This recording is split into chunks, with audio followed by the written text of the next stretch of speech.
Hello students, I hope you all are doing great. Okay, in today's video we will continue with our previous classes for class 6 students, that is geography chapter 1. And in today's class we will see about our planet Earth. You all know about the planet Earth, but let me explain you few things what I have written here.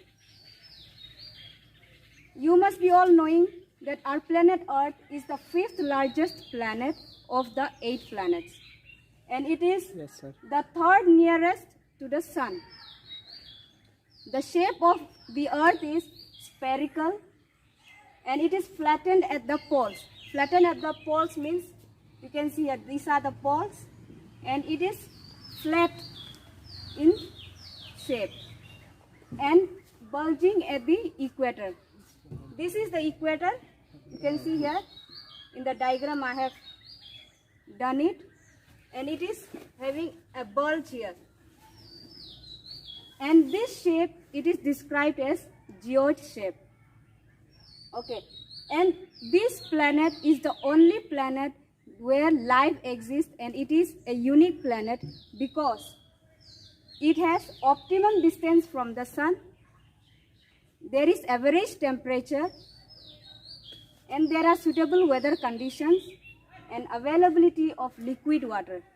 That is, you all know our Earth is covered with water 70 to 75%. Okay, this is about the planet Earth. Next we will come to satellites. What is satellites? You must be all knowing satellites. Anything that orbits something else, that is a satellite. For example, you can take a moon. The moon is also a satellite. And for our planet Earth, the moon is the only natural satellite. And these satellites, they are non-luminous bodies because they do not reflect their own light. They take light from the sun and then they give light in the night.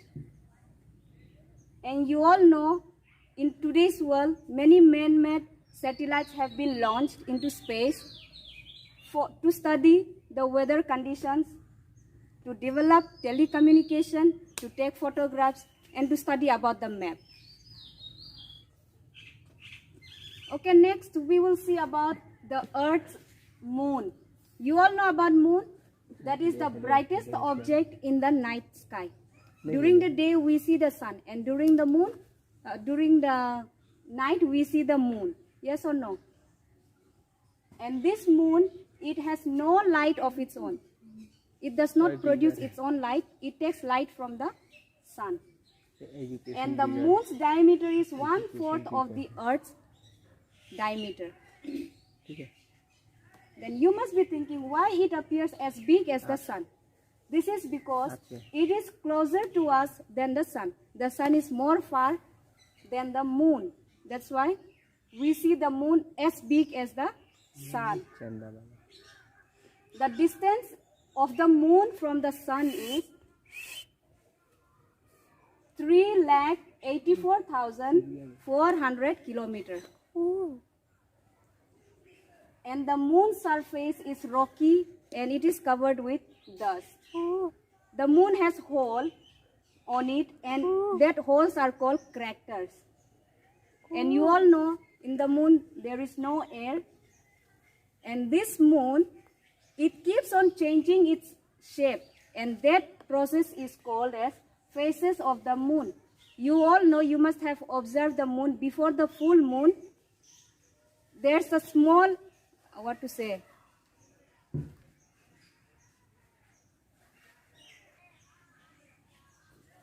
okay, as I have told you, the moon keeps on changing its shape. You can see the first day when it appears, there's a slight lightness you can see in the sky.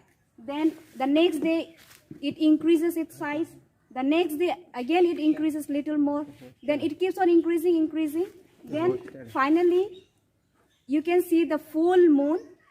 And then again after a few days you will see the same process. It is becoming decreasing. The shape continues to decrease. Okay, this is about the moon. And then next we will see about asteroid.